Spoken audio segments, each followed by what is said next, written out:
Hey guys, welcome back to episode 14 of the 7,000 gold before TBC no Mage challenge, and this one's going to be a little bit different. So I haven't been able to get on and do an awful lot of gold farming since the last time that you saw, but I have been doing quite a bit of consistent crafting, and as a result I'm showing you some of that on screen now because some of you have requested that, and I will then go on to show you the only farm really that I was able to accomplish in this time frame. But then when we move over to our bank character at the end of the episode, as requested, I will be going through a few of my operations, the ones that were most talked about that people wanted to know about, and showing you what I'm using in terms of both crafting and auctioning. So without further ado, let's move on to the first farm. So the first and only farm that I was able to accomplish this time around was jump runs, and we didn't even get very many of them out, which is both detrimental to our overall gold tally as well as also our aim to diversify our auction house a little bit further. For anyone who watched yesterday's video, I did bring one out on auction house diversification and why it's important and how I intend on doing a bit more of it in this particular challenge, so I'll link that up above if you're interested. But ultimately it was something that we failed at in this particular episode, so what we did manage to do was get ourselves a few little things from this jump run. But unfortunately, it was pretty much just some thorium ore, an Azerothian diamond, and one class book. I think it was the Warlock book that is going to sell for about 10 gold. So it wasn't a tragedy, but it certainly wasn't fantastic. Beyond that, you're just looking at the very steady and consistent things such as the thorium ores and all of the vendor loot that we got along the way. So with that being said, let's move on over to our bank character and have a look at our operations this time around to see how I like to use them to make the money for this challenge. Okay, so we go now over to my bank character, where the first thing we're going to notice is 3,916 gold, which is a step up over the last time that you saw, but not by as much as I would have liked.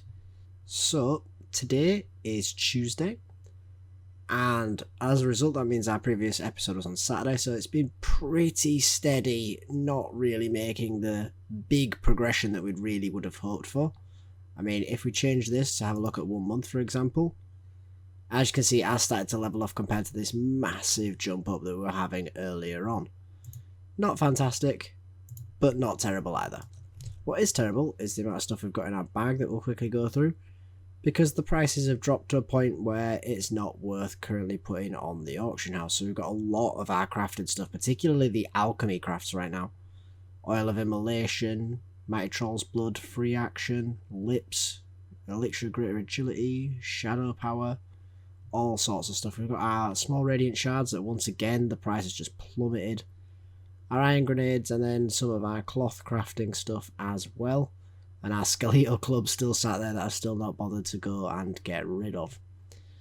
So not ideal. We've got a lot of value in our bag. What we don't have a lot of in value is on the auction house. Obviously that is because of the fact half of it is sat in our bags. But even if we were able to get what's in our bags up onto the auction house as well, we probably still would be quite low in our value. So I'll make this a bit bigger because I know a lot of you like when it's a bit easier to read.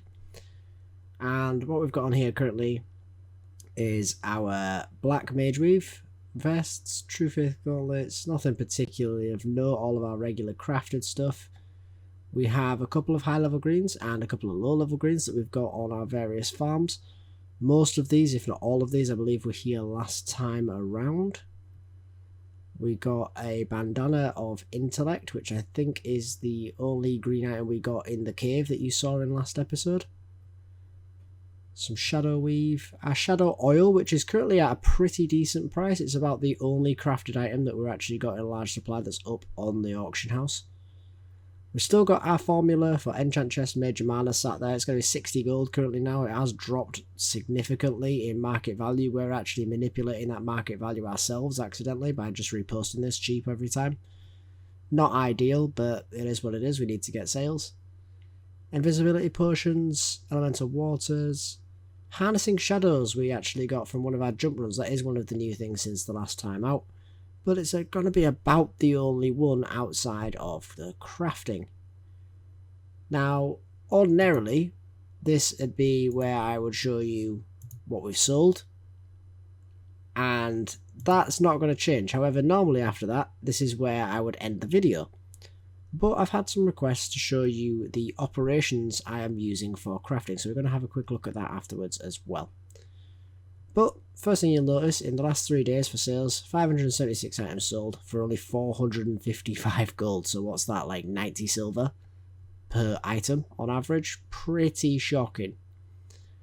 We'll put this into order for price. So the best we do is a Shadow Weave mask. Traveller's backpack, that was a pretty nice drop that we got as well. That was from a jump run. We've actually got quite a lot of lucky green items from jump runs.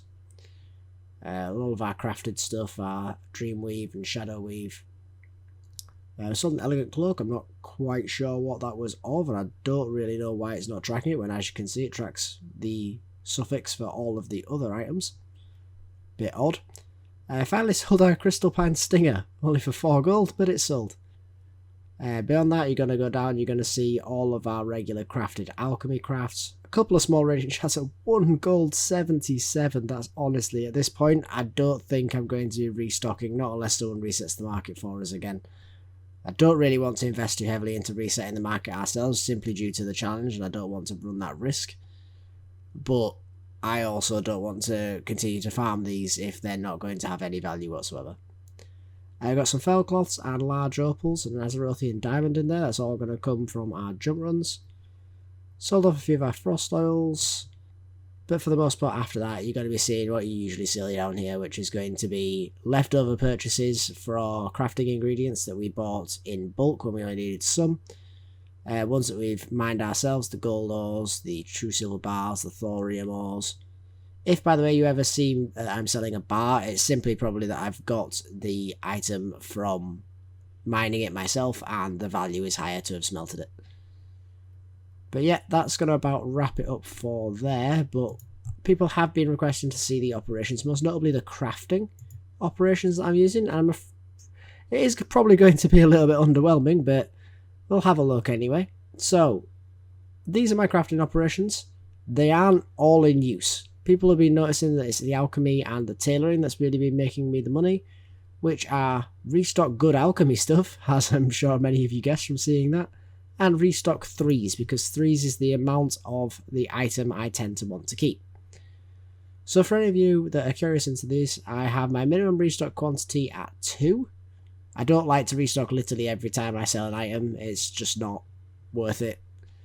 But my maximum restock quantity is 3, because I don't ever really want to have more than 3. I set my minimum profit at a flat gold amount. I want 1 gold profit, simply because of the crafting time and the effort required. If I'm making less than a gold per item, it's just not worth it to me. Sure, you can turn a profit, but is it really worth it for the effort involved? Beyond that, this is all going to be pretty standard stuff until you get to the bottom where you can see what groups I'm using this for, which is blacksmithing, leatherworking and tailoring. But in truth, nothing on blacksmithing and very little on leatherworking ever actually turns up to meet these criteria for the items. We will take a quick look at restock bombs, which is much the same in all honesty. It's just, as you may have guessed, what we use for restocking are iron grenades for the most part. We have a restock quantity of 10 and a maximum restock quantity of 4 with a minimum profit of 20 silver. Now obviously this is just because it's quicker crafting, we're going to make it in bulk, so I don't mind if it's less per bomb, because obviously you're going to have a hell of a lot more bombs, which is also why the restock quantities are different as well, and that is literally just set to engineering stuff to restock as well. Now alchemy, sort of a middle ground. It has the same profit margin requirement that I have for my bombs, but with a minimum restock quantity of 10 and a maximum restock quantity of 20.